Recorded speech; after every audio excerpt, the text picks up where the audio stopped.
Hello students, how are you? My name is Dr. Jyoti Singh and today I am going to discuss with you another topic, that is states of matter from your class 9 science book. So let's start the discussion. States of matter. States of matter का मतलब होता है states मतलब अवस्था, ठीक है। जो matter होता है मतलब कोई भी चीज़, जिसको कहते हैं कि कोई भी चीज़ जिस चीज़ से बनी रहती है, कोई भी पार्टिकल होता है, बहुत सारे पार्टिकल्स मिलके एक मैटर बनाते हैं, ठीक है। तो there are 3 states of matter. कौन कौन से वो होते हैं? या तो कोई चीज़ सॉलिड हो सकती है, या तो कोई चीज़ लिक्विड हो सकती है, या तो कोई चीज़ गैसेस हो सकती है, ठीक है। इस समय चैप्टर के इस पोर्शन में हम जो है मैटर के जो ब्रॉड पार्ट्स होते हैं, ब्रॉड स्टेट्स ऑफ मैटर, उनकी बात कर रहे हैं। ऐसे तो 5 स्टेट्स ऑफ मैटर आ गए हैं, ठीक है। उसकी भी चर्चा हम करेंगे इस चैप्टर के आगे वाले पोर्शन में। लेकिन अभी बेसिकली आपको जो आप ज़्यादातर जिन मैटर से डे टू डे लाइफ में इंटरैक्ट करते हैं वो ज़्यादातर या तो सॉलिड्स होते हैं, या तो वो लिक्विड्स होते हैं, या वो गैसियस होते हैं, ठीक है। तो ये कैसे बिहेव करते हैं, इनकी क्या क्या कैरेक्टरिस्टिक प्रॉपर्टी होती है, और उन प्रॉपर्टीज़ को हम अपनी डे टू डे लाइफ में कैसे यूज़ कर सकते हैं, ठीक है, उसको थोड़ा सा हम समझते हैं।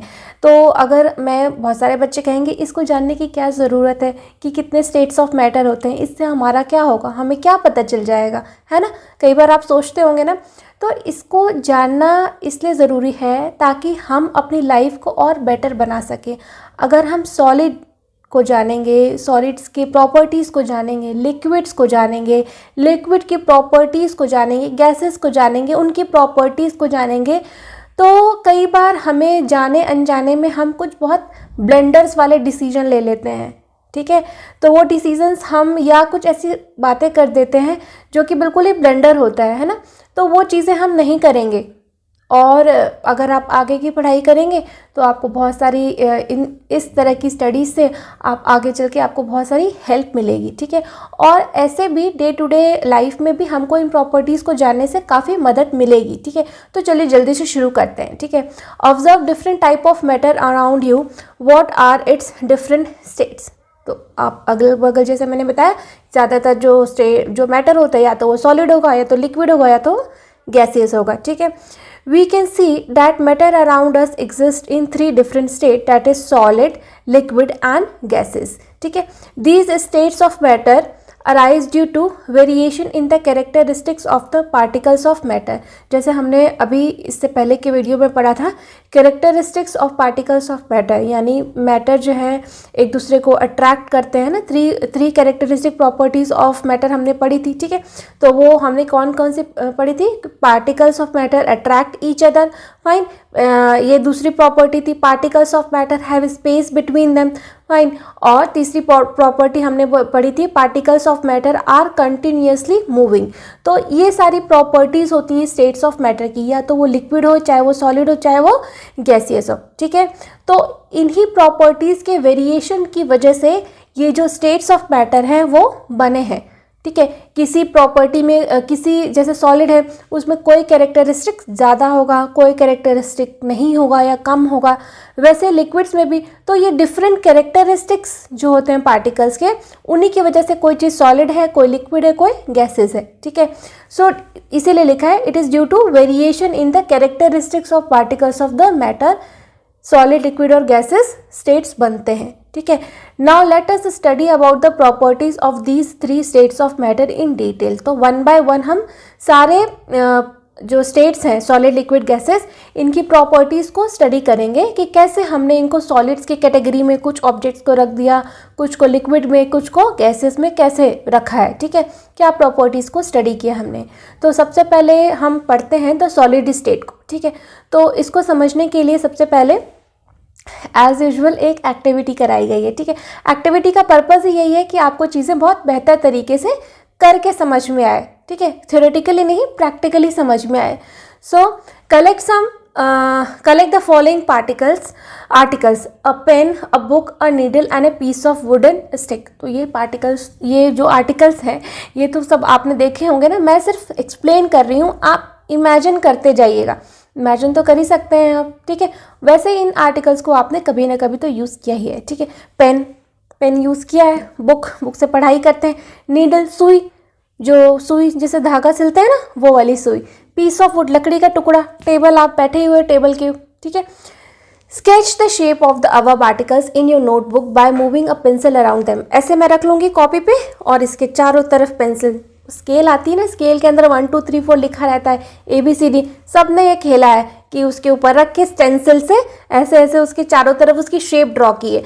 कहने का मतलब ये है कि अगर आप किसी सॉलिड चीज़ को रखोगे पेपर पे और उसके चारों तरफ पेंसिल लगाओगे तो उसका शेप बन जाएगा। हाथ का पंजा रख करके अपने उंगलियों के निशान बनाए होंगे आपने कॉपी पे, है कि नहीं। तो यानी कि solid has a different shape होता है सॉलिड का, है ना, उसको आप ड्रॉ कर सकते हो, उसको उसका एक निशान लगा सकते हो, है ना। तो ये बात है, कहने का मतलब ये पर्पस है इस चीज़ को बताने का, ठीक है। Do all these have a definite shape, एक इनका डेफिनिट शेप है, बुक का शेप है, निडल का शेप है, पेन का शेप है, लकड़ी के टुकड़े का शेप है ना।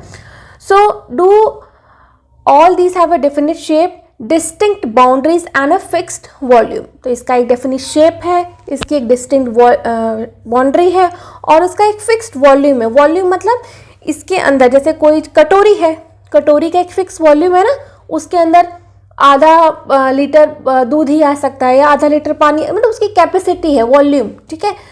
What happens if they are hammered, pulled और ड्रॉप। अगर इसको मैं हैमर्ड करूं मतलब कुल्हाड़ी से इसको मारूं, इसको पिचका दूं, ठीक है, या इसको ऐसे धक्का दे दूं या इसको तोड़ दूं, क्या ये टूटेगा इतनी आसानी से? इतनी आसानी से तो नहीं टूटेगा। हाँ, कुछ चीज़ें टूट जाएंगी, जैसे बुक है, आप उसको फाड़ सकते हो, नीडल को ऐसे करोगे तो टेढ़ा कर सकते हो, लकड़ी के टुकड़े को काट सकते हो, लेकिन थोड़ा दम लगाना पड़ेगा, ताकत लगानी पड़ेगी, इतनी आसानी से नहीं होगा, है ना। So are these capable of diffusing into each other. ये पेन जो है डिफ्यूज़ करके किताब के अंदर मिल जाएगा क्या? नहीं मिलेगा ना। जैसे अगरबत्ती का धुआं डिफ्यूज़ करके एयर में मिल जाता है तो पता ही नहीं लगता कि अगरबत्ती का धुआं कहाँ गया, बस खुशबू आती रहती है। लेकिन ये पेन क्या डिफ्यूज़ कर जाएगा उसके अंदर, किताब के अंदर? नहीं करेगा। सॉलिड्स यानी डिफ्यूजिबल नहीं होते हैं। Try compressing them by applying force. Are you able to compress them? इसको दबाने की कोशिश करिए, एकदम अप्लाई करिए, फोर्स अप्लाई करिए। कंप्रेस कर पा रहे हो? इतना आसान नहीं है ना, बहुत मेहनत लगेगी या नहीं भी कंप्रेस होंगे, ठीक है। So all the above are examples of solids. जो भी हमने बुक लिया, पेन लिया, हैमर लिया, नीडल लिया, ठीक है, और लकड़ी का टुकड़ा लिया, ये सारे एग्जाम्पल्स किसके हैं? सॉलिड्स के। ये सारी चीज़ें सॉलिड्स हैं, ठीक है। So we can observe that all these have a definite shape. इनका एक डेफिनिट शेप होता है। तो आप कैरेक्टरिस्टिक प्रॉपर्टीज याद करते जाइए, ठीक है, कि what are the characteristic properties of solids? That is they have a definite shape, एक इनका फिक्स शेप होता है, डिस्टिंक्ट बाउंड्री होता है, तभी तो आपने उसका शेप ड्रॉ किया ना, एक बाउंड्री होती है, and fixed volume. Definite shape, distinct boundary and fixed volume, that is have negligible compressibility, ठीक है। और इनके ऊपर एक नेग्लिजिबल मतलब ना के बराबर कंप्रेस, कंप्रेस मतलब दबा देना, उसको पिचका देने की कैपेसिटी, ठीक है। तो पिचकता का है, कोई चीज़ पिचकती, इसको मैं कितना पिचकाऊँ? थोड़ा बहुत होगा तो नेग्लिजिबल है, ठीक है। Solids have a tendency to maintain their shape. Solids के पास एक टेंडेंसी होती है कि वो अपना शेप मेंटेन करके रखते हैं, ठीक है। When subjected to outside force, अगर उनके ऊपर बाहर से शेप फोर्स लगाया जाए तो भी वो अपना शेप बना के रखते हैं। जैसे ये पेन है, मैं इसको कितना भी दबाऊं ये अपना शेप नहीं मतलब रिटेन किया हुआ है, बदल नहीं रहा है, ठीक है, मेंटेन किया हुआ है, ठीक है। सॉलिड्स में break under force but it is difficult to change their shape, so they are rigid. तो सॉलिड्स आर रिजिड मतलब they can break but they will not change their shape. अगर मैं सोचूं कि ये जो है ना ये राउंड है, मैं सोचूं इसको पतला कर देती हूँ, तो पिचका देती हूँ, ऐसा हो पाएगा क्या? नहीं हो पाएगा, ये टूट जाएगा लेकिन ये पिचक नहीं सकता है ना। So that is why it is difficult to change their shape. They can break but they can not change their shape, so they are rigid. Fine. So consider the following. अब आपको नीचे लिखी हुई चीज़ों को थोड़ा सा कंसिडर करना है कि इसके कुछ एक्सेप्शंस भी हैं क्या, जो हमने पढ़ा ना कि solids have a definite shape, they can not be broken, मतलब they are rigid, the shape can not be changed. तो इससे रिलेटेड कुछ एक्सेप्शंस भी हैं क्या? पढ़िए तो ज़रा क्या है पॉइंट्स में। पहला पॉइंट ये है कि what about A rubber band. Can it change its shape on stretching, is it a solid. एक रबर बैंड आपने देखा होगा, दुकानों में मिलता है, पतले पतले रबर बैंड्स मिलते हैं ना, इस तरह के फिगर में देख रहे होंगे। तो ये रबर बैंड भी तो सॉलिड ही है ना, लिक्विड तो है नहीं, गैसेस तो है नहीं, सॉलिड ही है, दिख रहा है आपको, ठीक है। लेकिन इसका तो शेप चेंज हो जाता है जब हम इसको खींचते हैं। तो हम तो अभी कह रहे हैं कि जो solids have a fixed shape, इसका तो शेप चेंज हो जा रहा है। कब चेंज हो रहा है? जब हम फोर्स लगा रहे हैं। ऐसे तो नहीं चेंज हो रहा है, लेकिन जब हम फोर्स लगा रहे हैं तब चेंज हो रहा है, ठीक है। So this is a exception कि रबर एक स्पेशल टाइप ऑफ मटेरियल है, ठीक है, जिसको कि हमने बनाया है और वो सॉलिड है, लेकिन it is stretchable when force is applied upon it, ठीक है। बी जो एक्सेप्शन है वो है what about sugar and salt, when kept in different jars they take the shape of the jar, are they solid। हमने कहा कि solids का एक डेफिनेट शेप है, लेकिन जब आप नमक को कटोरी में रखो तो कटोरी का शेप है, बॉटल में रखो तो बॉटल का शेप है, चम्मच में रखो तो चम्मच का शेप है। तो कहाँ डेफिनेट शेप है? डेफिनेट शेप तो नहीं है, ठीक है। लेकिन इसका हम इस बात को हम कैसे एक्सप्लेन करेंगे? हम ऐसे एक्सप्लेन करेंगे कि जो नमक है या शुगर है उसके क्रिस्टल्स बहुत स्मॉल होते हैं, ठीक है। चाहे हम उसको हथेली में रखें, चाहे हम कटोरी में रखें, चाहे हम चम्मच में रखें, वो उनका जो क्रिस्टल है उसका शेप तो नहीं चेंज हुआ ना, उस क्रिस्टल का शेप तो वही है, ठीक है। बस हमें नंबर ऑफ क्रिस्टल्स का जो अरेंजमेंट है वो चेंज कर दिया है, लेकिन क्रिस्टल, इंडिविजुअल क्रिस्टल का शेप तो नहीं चेंज हुआ है। तो इसको हम चेंज ऑफ शेप नहीं कह सकते हैं, they have a fixed shape. But the thing is that कि वो बहुत सारे जो पार्टिकल्स है एक साथ रखने पे उनका शेप हमको अलग सा दिख रहा है, लेकिन एक इंडिविजुअल पार्टिकल का वो शेप वही है, चाहे हम उसको हाथ में रखें, चाहे चम्मच में रखें, चाहे कटोरी में रखें, फाइन। जो तीसरा पॉइंट है व्हाट अबाउट स्पंज, हमने कहा कि सॉलिड्स जो है टूट जाएंगे लेकिन दबेंगे नहीं, कंप्रेस नहीं होंगे। लेकिन स्पंज तो सॉलिड है, लेकिन हम स्पंज को तो खूब दबाते हैं ना, स्पंजी बेड पे आप कूदते हो। तो ये क्या है, ठीक है, is it solid yet we are able to compress it, why. तो इसका क्या मतलब क्या इसका एक्सप्लेनेशन है, कैसे? ये तो एक्सेप्शन हो गया ना। नहीं, ये एक्सेप्शन नहीं है। जो स्पंज होता है क्या होता है, उसकी बनावट इस तरह की होती है कि उसके अंदर काफ़ी हमने एयर स्पेसेस बना रखे हैं। स्पंज कैसे बनता है, ठीक है, आपने स्पंज का अगर कंस्ट्रक्शन देखो तो इस तरह का बहुत सारा उसके अंदर इस तरह के हॉलो एयर स्पेसेस होंगे, ठीक है, इस तरह के हॉलो एयर स्पेसेस होते हैं, उससे स्पंज बना रहता है, ठीक है। तो जब हम ऊपर से ऐसे फोर्स लगाते हैं तो स्पंज दब जाता है, ये वाली लेयर यहाँ आ जाती है, ये वाली लेयर यहाँ आ जाती है, ऐसे ऐसे करके सब कंप्रेस हो जाते हैं। तो जो एयर होती है वो निकल जाती है। स्पंज का शेप तो अभी भी वही है। तो वो एक स्पेशल टाइप का मटेरियल स्पंज है जो कि हमने डिज़ाइन किया, और ऐसा डिज़ाइन किया कि उसके अंदर एयर भर जाती है, तो उसका शेप नहीं चेंज होता है। एयर भर जाती है, एयर निकल जाती है तो उसका शेप अलग दिखता है, एयर भर जाती है तो उसका शेप अलग दिखता है, बट सॉलिड का शेप नहीं चेंज होता है, ठीक है। तो ये एक्सेप्शंस तो नहीं कहेंगे, ये रीजंस हैं। इन जो भी हम फिनोमेना देखते हैं इनके ये रीजंस हैं, ठीक है। So all the above are solids as a rubber band. हम ऐसा नहीं कि हम इनको किसी और स्टेट ऑफ मैटर का नाम दे देंगे, ये सारे सॉलिड्स ही हैं, ठीक है। All the above are solid as a rubber band changes shape under force and regains the same shape when. जो रबर बैंड होता है वो अपना शेप चेंज करता है, लेकिन अंडर अ फोर्स करता है, और वो शेप जो चेंज किया रहता है उसने वो वापस से रिगेन कर लेता है जब वो फोर्स हट जाता है तो, ठीक है। So the shape of each individual sugar or salt crystal remain fixed whether we take it in our hand, put it in a plate or in a jar। जैसा कि मैंने पहले भी बताया कि शुगर और सॉल्ट के जो क्रिस्टल्स होते हैं उनका तो शेप नहीं चेंज होता है ना, चम्मच में रखिए चाहे कटोरी में रखिए, बस ये है कि लार्ज नंबर ऑफ क्रिस्टल्स एक साथ रखेंगे तो वो उस शेप में दिखेंगे, बट उनका इंडिविजुअली कोई शेप नहीं चेंज हुआ। इसीलिए जो हमारा स्टेटमेंट है solids have a definite shape, ये अभी भी वैलिड ही है, ठीक है।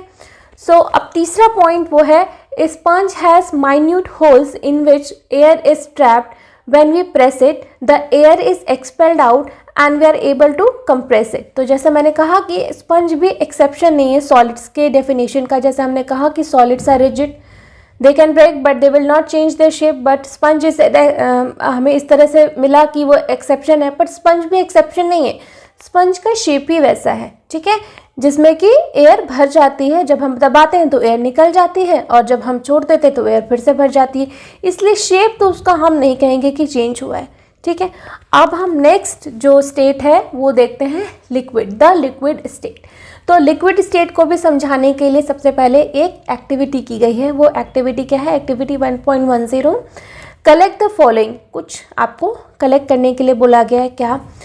पहले में आपको है वाटर, थोड़ा सा पानी ले लीजिए, कुकिंग ऑयल, मिल्क, जूस और कोल्ड ड्रिंक। मिल्क या जूस या कोल्ड ड्रिंक ये सब चीज़ें ले लीजिए, ये सब लिक्विड ही है ना, milk, cooking oil.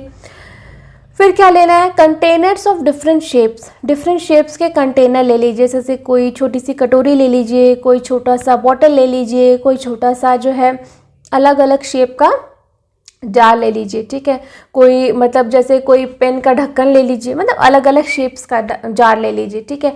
So put a 50 ml mark on these containers. तो इन कंटेनर्स में 50 ml मार्क कहाँ आता है वो आप मार्क कर लीजिए कि 50 ml जब मैं भरूंगा इसमें तो यहाँ तक आएगा, ठीक है। So use a measuring cylinder from the laboratory, laboratory से मेजरिंग सिलेंडर लेके आप उसमें 50 ml का मार्क बना लीजिए कि कहाँ तक 50 ml आता है। What will happen if these liquids are spilled on the floor? अगर ये लिक्विड फर्श पे गिर जाएगा तो क्या होगा? फर्श पे गिर जाएगा तो वो जो फर्श है उसका शेप ले लेगा, बिखर जाएगा, है ना। अब आप उसको उठा नहीं सकते हो। जैसे सॉलिड है, ये पेन है, ये फर्श पे गिर जाएगा तो मैं इसे दोबारा से उठा लूँगी, लेकिन अगर मैं कुछ पी रही हूँ, दूध पी रही हूँ, दूध फर्श पे गिर जाएगा तो मैं दोबारा उठा पाऊँगी? नो, नहीं उठा पाऊँगी ना। That is why it is said solids have a definite shape while liquids do not have a definite shape. कोई इनका शेप नहीं होता है। They require a container to contain them. Solids को किसी कंटेनर की ज़रूरत नहीं होती है, but liquid needs a container to contain them. That is why, ठीक है। So measure 50 ml of any one liquid and transfer it into different containers one by one. Does the volume remain the same? तो किसी एक liquid को, जैसे suppose आप milk ले लीजिए, मिल्क का 50 ml डिफरेंट कंटेनर्स, कोई आपने ग्लास लिया है, कोई कटोरी लिया, कोई ढक्कन लिया, कोई रिफिल का ये जो पेन का जो है ढक्कन वो ले लिया, सब में आप 50 ml दूध भर दीजिए, ठीक है। तो अब क्या है कि जो वॉल्यूम है वो क्या सब में एक जैसा ही आ गया? मतलब जैसे 50 ml वॉल्यूम लिया था तो सारे कंटेनर्स में जो आपने 50 ml मार्क किया था वो वहाँ तक पहुँच गया, है ना, वहाँ तक पहुँच गया ना, बिल्कुल। जैसे कि हम मतलब कहने का मतलब ये है कि उनका जो वॉल्यूम होता है वो वॉल्यूम उनका फिक्स रहता है। जैसे सॉलिड्स में क्या होता है कि अगर मैं इतनी सारी, अगर मुट्ठी भर के रुई ले लूँ, ठीक है, उसका वजन अलग होगा, और मुट्ठी भर के लोहा ले लूँ तो उसका वजन अलग होगा।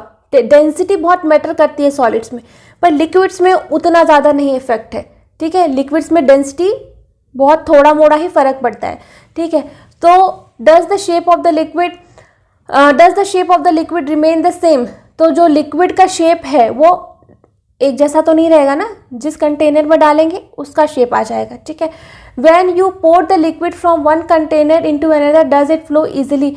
एक कंटेनर से दूसरे कंटेनर में जब लिक्विड को डालते हैं तो क्या वो इजीली ट्रांसफर हो जाते हैं? We observe that liquids have no fixed shape but have a fixed volume. तो जैसे हमने अभी इस एक्टिविटी के थ्रू ये समझा कि लिक्विड्स का कोई फिक्स्ड शेप नहीं होता, जिस भी कंटेनर में हम उसको डालेंगे वो उस कंटेनर का शेप ले लेगा, कोई फिक्स शेप नहीं होता। हाँ, लेकिन उसका एक फिक्स्ड वॉल्यूम ज़रूर होता है कि चाहे हम जिस भी कंटेनर में डालें, जिस भी शेप में वो आए, उसका जो वॉल्यूम है 50 ml है तो 50 ml ही रहेगा, चाहे वो हम एक लंबे टेस्ट ट्यूब में उसको मेजर करें, चाहे चौड़े बीकर में मेजर करें, 50 ml ही वो हर जगह 50 ml ही मेजर करेगा। Fine. So they take up the shape of the container in which they are kept, liquids flow and change shape. जो लिक्विड्स होते हैं वो फ्लो करते हैं, मतलब एक जगह से दूसरी जगह फ्लो करके जाते हैं, ठीक है। एंड चेंज देयर शेप, अपना शेप भी बदलते रहते हैं as per there the container, ठीक है। So they are not rigid. जैसे हमने सॉलिड्स में देखा कि solids are rigid, liquids are not rigid, ठीक है, but can be called fluid. वो रिजिड नहीं होते हैं, इसी वजह से हम लिक्विड को क्या कहते हैं? फ्लूइड कहते हैं, क्योंकि वो अपना चेंज जो शेप है वो चेंज करते रहते हैं और वो फ्लो करते हैं, that is why they are called fluid. Fine. अब हम देखते हैं आगे, refer to activities 1.4 and 1.5 where we saw that solids and liquids can diffuse into liquids. तो हमने इन एक्टिविटीज़ में देखा था कि कैसे डिफ्यूजन होता है। डिफ्यूजन मतलब होता है रैंडम मूवमेंट, ठीक है, एक जगह एक चीज़ का दूसरी जगह चले जाना रैंडमली, ठीक है, यानी मिक्स हो जाना, मिल जाना, घुल मिल जाना जिसको कह सकते हो डिफ्यूजन का मतलब, ठीक है। सो द गैसेस, तो इसमें कहा गया है कि जो सॉलिड्स होते हैं और लिक्विड्स होते हैं वो जो है लिक्विड्स में डिफ्यूज हो जाते हैं, घुल जाते हैं। क्यों? Because they have space between them, ठीक है, ज़्यादा स्पेस होता है। जैसे हमने देखा था कि जो सॉलिड्स होते हैं उनके पार्टिकल्स एक दूसरे के बिल्कुल बहुत पास पास पैक्ड होते हैं, इस वजह से सॉलिड सॉलिड होते हैं। लिक्विड्स में एक पार्टिकल और दूसरे पार्टिकल में थोड़ा गैप रहता है, स्पेस रहता है, ठीक है, इस वजह से लिक्विड में कुछ भी घुल जाता है। वो जो स्पेस रहता है दो पार्टिकल्स के बीच में, दूसरा पार्टिकल जो हम जैसे पानी में चीनी घोलते हैं, वो चीनी आकर के वो दो वाटर मॉलिक्यूल्स के बीच की जगह को ऑक्यूपाई कर लेता है, ठीक है। तो इस तरीके से हम कहते हैं कि दो पार्टिकल्स के बीच में स्पेस रहता है, और एयर में ये स्पेसेस बहुत ज़्यादा रहते हैं। एक एयर का मॉलिक्यूल दूसरे एयर के मॉलिक्यूल से काफ़ी दूर रहता है, काफ़ी स्पेस रहता है, इसलिए हम हाथ आराम से ऐसे घुमाते हैं, है ना। तो ये बात होती है। तो इसीलिए इसमें कहा गया है कि डिफ्यूजन किसका किस में हो सकता है, जिसके बीच में स्पेस हो। तो जो सॉलिड्स होते हैं और जो लिक्विड्स होते हैं उनका डिफ्यूजन लिक्विड्स में बहुत ईजिली हो जाता है, ठीक है। So the gases from the atmosphere diffuse and dissolve in water. Also जो गैसेज होते हैं वो भी एटमॉस्फेयर से डिफ्यूज होके वाटर में डिजॉल्व होते हैं। These gases especially oxygen and carbon dioxide are essential for survival of aquatic animals and plants. तो जैसे कि हमें पता है कि जो वाटर है उसमें डिज़ोल्व ऑक्सीजन होता है। डिज़ोल्व ऑक्सीजन की मदद से ये जो पानी में रहने वाले जीव जंतु हैं वो ऑक्सीजन वहाँ से लेते हैं। तो यानी कि जो एयर है वो भी वाटर में यानी लिक्विड में डिज़ोल्व हो सकती है, ठीक है। All living creatures need to breathe for survival. The aquatic animals can breathe underwater due to the presence of dissolved oxygen in water. जैसे सब लोगों को ऑक्सीजन की ज़रूरत है ना, जो भी लिविंग ऑर्गेनिज्म है ज़्यादातर सब लोग ऑक्सीजन लेते हैं। तो जो लिविंग ऑर्गेनिज्म पानी में रहते हैं वो भी ऑक्सीजन लेते हैं, वो ऑक्सीजन लेते हैं जो कि वाटर में डिजॉल्व रहती है। तो ऑक्सीजन वाटर में डिजॉल्व कैसे होती है? Due to the spaces present in the water, ठीक है, उसमें इसकी वजह से वो एयर भी है उसमें डिफ्यूज होकर डिजॉल्व हो जाती है। Fine. So thus we may conclude that solids liquid and gases can diffuse into liquids. तो हमारा कंक्लूजन यही हुआ कि solid liquid and gases can diffuse into liquids, यानी जो सॉलिड है वो भी लिक्विड में घुल सकता है, लिक्विड है वो भी लिक्विड के अंदर घुल सकता है, और जो गैसेस है वो भी लिक्विड के अंदर घुल सकता है, ठीक है। Solid liquid and gases all can diffuse into liquids. घुलनशील है, घुल सकता है, डिफ्यूज कर सकता है, ठीक है। The rate of diffusion of liquids is higher than the solids. This is due to the fact that in the liquid state particles move freely and have greater space between each other as compared to particles in the solid state. तो जैसे हमने कहा कि घुल तो सकते हैं, लेकिन जो लिक्विड्स होते हैं वो लिक्विड्स में ज़्यादा तेज़ी से घुलेंगे एज कम्पेयर टू सॉलिड्स। जैसे आप एक लिक्विड है दूसरा लिक्विड है, जैसे पानी है उसमें नींबू पानी निचोड़िए, नींबू की बूंदे वो भी लिक्विड है, तो वो लिक्विड जो नींबू है वो जल्दी डिफ्यूज होके घुल जाएगा एज कम्पेयर टू कि चीनी को आपको हिला के घुलना पड़ता है, ठीक है। तो ये बात है। अब हम देखते हैं थर्ड स्टेट, वो है गैसेज स्टेट।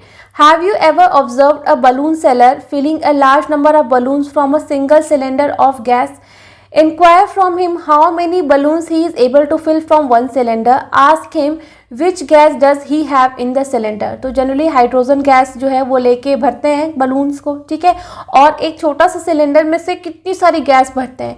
यानी कि गैसेस को कंप्रेस किया जा सकता है। मतलब जैसे हम अपने घरों में देखते हैं ना एलपीजी सिलेंडर यूज़ किया जाता है, ठीक है, और गाड़ियों में देखते हैं सीएनजी सिलेंडर यूज़ किया जा सकता है। तो जैसे सॉलिड है, ये पेन है, इसको पेन को रखने के लिए मुझे उतनी जगह बनानी पड़ेगी, इसको मैं दबा नहीं सकती। लेकिन एयर क्या है, एयर के मॉलिक्यूल्स क्योंकि एक दूसरे से दूर दूर रहते हैं, उनके बीच में काफ़ी स्पेस रहता है, तो उसको प्रेशर डाल के फोर्स डाल के उनको पास लाया जा सकता है। ये मॉलिक्यूल तो ऑलरेडी इसके मॉलिक्यूल्स तो ऑलरेडी इतने क्लोज पैकिंग है, इस वजह से ये सॉलिड है। लेकिन अगर हम गैसेस को खूब ज़्यादा फोर्स लगा के खूब प्रेशर लगा करके पास लाएंगे तो वो कम स्पेस में आ जाएंगी। तो इसी फिनोमिना पे हमारे जो घरों में एलपीजी सिलेंडर है, जो सीएनजी गैस सिलेंडर्स हम यूज़ करते हैं गाड़ियों में, वो सब उन गैसेस को कंप्रेस किया गया है। ठीक है, सो यही जैसे हमने बलून वाले को गुब्बारे फुलाते देखा, उसके पास सिलेंडर है ना, वो हाइड्रोजन गैस के सिलेंडर जनरली, और भी उसमें थोड़ी मोड़ी गैसेस मिक्स रहती हैं, वो वही गैस गुब्बारे में भरता है क्योंकि वो काफ़ी ऊंचा उड़ता है उससे। ठीक है, अब हम इस चीज़ को और अच्छे से समझते हैं एक एक्टिविटी के थ्रू। Activity 1.11, take 300 ml syringes and close their nozzles by rubber corks as shown in figure 1.4। जैसे एक सिरिंज ले लीजिए, जो सुई लगाती है ना, इंजेक्शन वाली सिरिंज, वो ले लीजिए इस तरह की। ठीक है, इस तरह की सिरिंज ले लीजिए, और ये जो नोज़ल है, यहाँ पे इंजेक्शन लगा हुआ रहता है ना, ये नोज़ल के पास में, यहाँ पे जो है इसको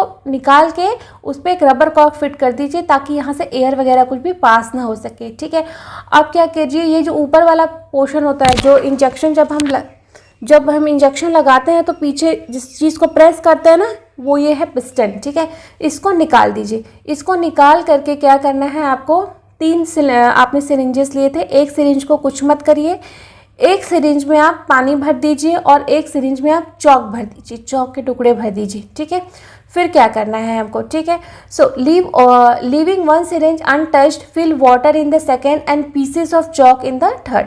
इस तरीके से हमें 3 सिरिंज कर लेनी है। एक में कुछ नहीं करना है, मतलब हवा ही है उसके अंदर, एक में हमें पानी भर लेना है और एक में हमें चॉक के टुकड़े भर लेने हैं। ठीक है, insert the piston back into the syringes. अब ये पिस्टन फिर से सिरिंज के अंदर डाल देना है।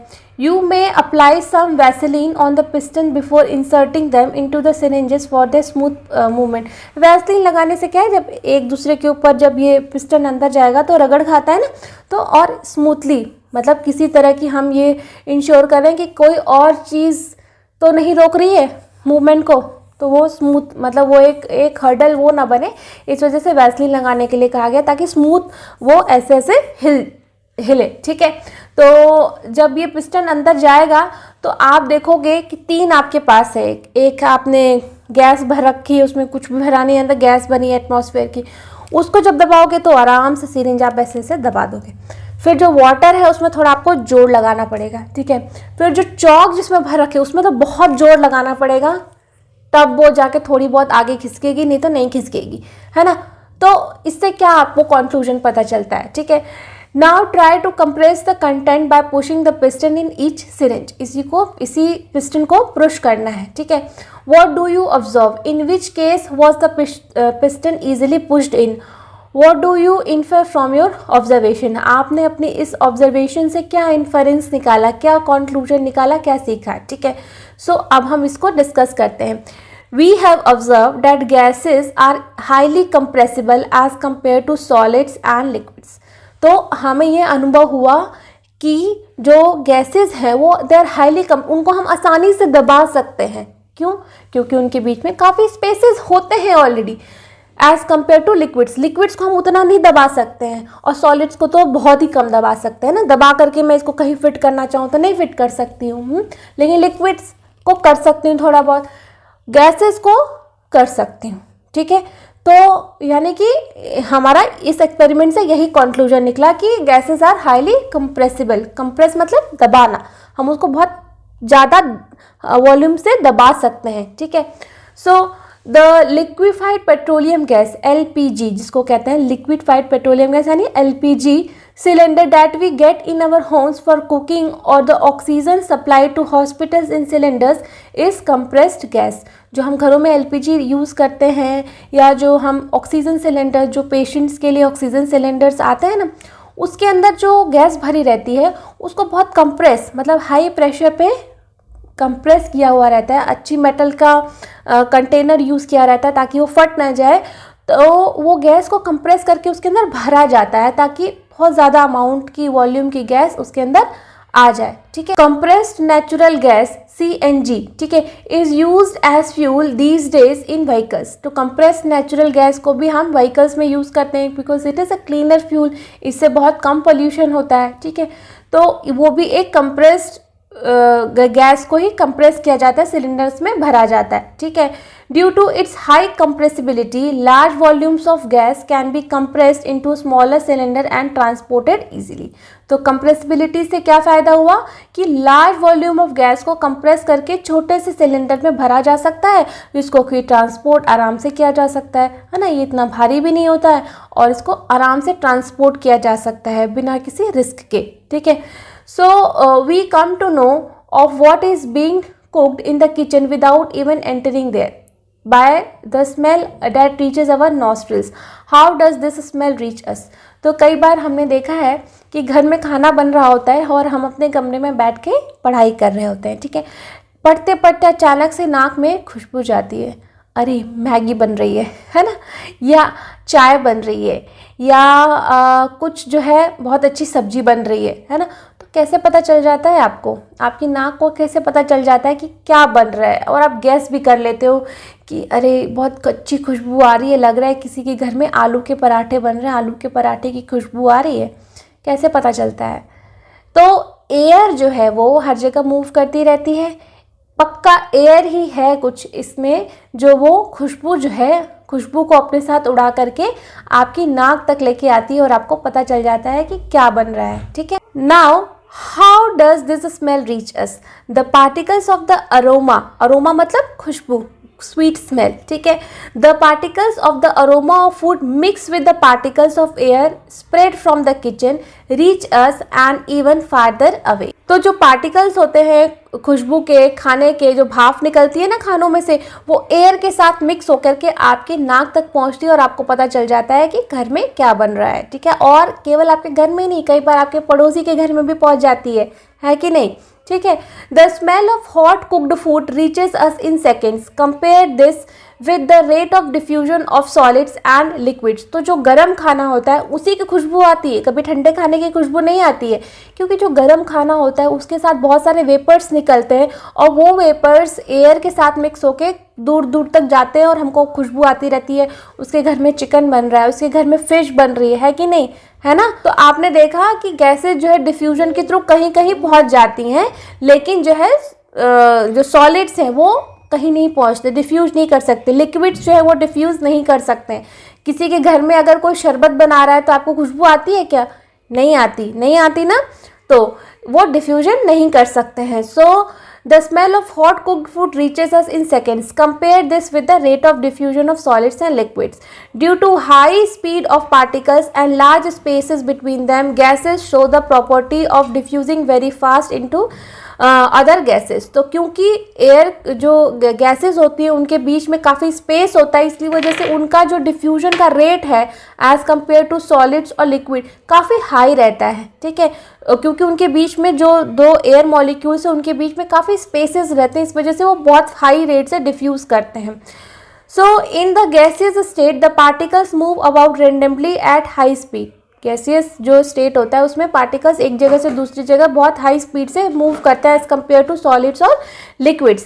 Due to this random movement the particles hit each other and also the walls of the container. तो हमेशा वो रैंडम मूव करते रहते, कोई फिक्स डायरेक्शन तो होती नहीं, इसी वजह से इसको डिफ्यूजन कहा जाता है।